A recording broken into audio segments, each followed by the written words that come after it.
आप देख रहे हैं प्रेतनामा आदर्श के साथ। तो चलिए बढ़ते हैं आज की कहानी की ओर। आज की कहानी इंस्टाग्राम पर शेयर की है लक्ष्मी जी ने। लक्ष्मी जी बताती हैं कि ये उन दिनों की बात है जब मेरे भाई की शादी हो रही थी। शादी का प्रोग्राम एक धर्मशाला में था, जो वहाँ की सबसे बड़ी धर्मशाला थी। धर्मशाला के ऊपर 2 माले थे और नीचे बेसमेंट, यानी कि उस धर्मशाला में 2 शादियों का प्रोग्राम आराम से हो जाता। खैर, अभी शादी में जो फेरे लिए जाते हैं उसमें अभी काफ़ी वक्त था, तो मैं और मेरे संग साथी हम सभी काफ़ी बोर होने लगे थे। मैं एक कुर्सी पर बैठी अपनी उंगलियों को ही चटका रही थी कि तभी मेरा छोटा भाई मेरे पास आकर बोला, "देवी चलो, ऊपर फ्लोर पर चलते हैं ना।" भाई की बात सुनते ही मैंने अपने बाकी के साथियों को भी अपने साथ ले लिया और हम सभी ऊपर फ्लोर पर चले गए। वहाँ ऊपर थोड़ा अच्छा लग रहा था। तभी मुझे ख्याल आया कि लुक्का छुपी खेलने का। फिर क्या था, हम सभी लोग लुक्का छुपी खेलने लगे। ढूंढने की पहली बारी मेरे भाई की थी, तो वो आंख मीचे दीवार की तरफ खड़ा हो गया और तभी हम सभी लोग जल्दी से छिप गए। कोई ग्राउंड फ्लोर पर छिपा का, तो कोई फर्स्ट सेकंड फ्लोर पर, और ऐसे ही खींचते हुए हमें अच्छा लगने लगा। फिर जब मेरी बारी आई तो सभी लोग अपनी अपनी जगह पर जाकर छिप गए। जब मैंने अपनी आंखें खोलें तो सामने कोई भी नहीं था।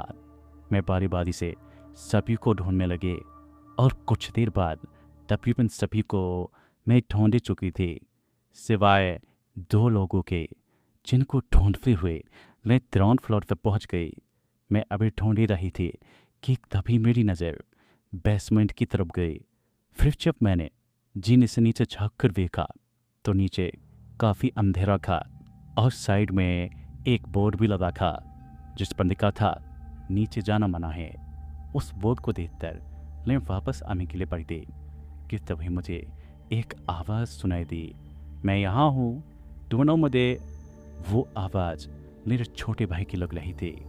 मेरी हिम्मत तो नहीं हो रही थी नीचे जाने की, मगर जब 2 से 3 बार आवाज़ आई तो मैं नीचे चली गई। मैं धीरे धीरे अपने भाई को आवाज़ दिए जा रही थी, मगर अब उसकी आवाज़ आने बंद हो गई थी। फिर जब मेरे आवाज़ देने के बाद कोई रिप्लाई नहीं आया तो मैं वापस आने के लिए मुड़ी कि तभी मेरी नज़र वहीं नीचे कमरे के दरवाजे से बाहर एक हाथ दिखा, तो मुझे लगा कि मेरा भाई छुपा है। फिर मैं उसे पकड़ने के लिए दबे पाँव धीरे धीरे आगे बढ़ने लगी और फिर जब मैंने उसका हाथ पकड़कर उसे घप कहा तो मेरी चीख निकल गई और चीखते हुए वहीं नीचे गिर पड़ी। मैं ज़मीन पर बुरी तरह फड़फड़ा रही थी और सिर्फ चीखी जा रही थी। दरअसल मेरे सामने मेरा भाई नहीं, बल्कि कोई अजीब सी औरत थी जो देखने में डरावनी लग रही थी। वो मुझे कुछ कर तो नहीं रही थी, मगर उसकी लाल सूरत आंखें और खुले बालों ने मुझे बहुत ज़्यादा डरा दिया था। अभी वो मेरे सामने खड़ी ही थी कि मेरे चीख पुकार सुनकर सभी लोग आ गए। उन सभी के आते ही वो चुड़ैल मेरी आंखों से ओझल हो गई और मैं बस घबराते हुए जल्दी से उठ कर सीधे ऊपर आई। फिर सभी लोगों ने मुझे शांत किया और पानी पिलाया। उनके पूछने पर मैंने रोते हुए उन्हें सारी बात बताई। तभी मेरे भाई ने मुझसे कहा, "मैं तो ऊपर था, तुम्हारा ही वेट कर रहा था।" खैर, मुझे घर वालों ने बहुत डांटा और कहा कि बोर्ड पर लिखा हुआ है ना, फिर क्यों गए थे।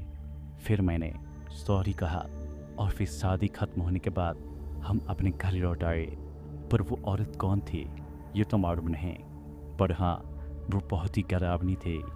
तो दोस्तों, इस कहानी में बस कितना है। तब तक के लिए बाय एंड टेक केयर।